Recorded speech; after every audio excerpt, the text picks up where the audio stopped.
MPs resume parley business. Parliament resumes sitting this week amid expectations that MPs will conclude crafting improvements to the Electoral Amendment Act, which they failed to complete in April as most legislators were away campaigning for primary elections.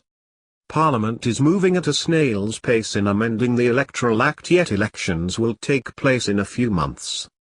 Other bills that are expected to be crafted include the Public Health Bill, which is in the second reading stage, the Mines and Minerals Amendment Bill in the committee reading stage, the ISCO Steel Debt Development Assumption Bill, which is in the second reading stage, the Civil Aviation Amendment Bill, which is in the committee reading stage, and the Insolvency Bill, which is in the second reading stage.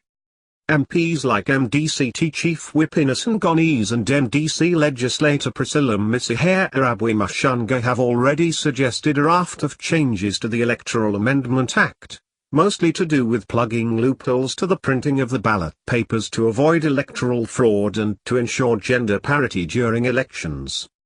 Gonese wants Section 52A of the Principal Electoral Act to be repealed and substituted with a new section, which will prescribe how much ballot papers must be printed and their publication details.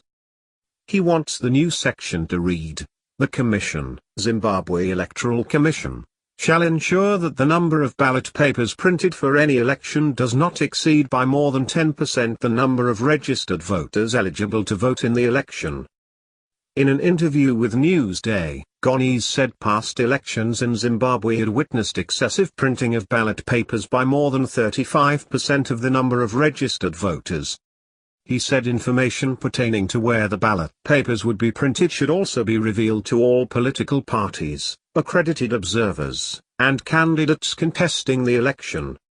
Misiher Arabwi-Mashanga is also sponsoring amendments, which, if effected, call for the disqualification of political parties that are implicated in electoral violence and those that do not adhere to the constitutional requirements of gender parity.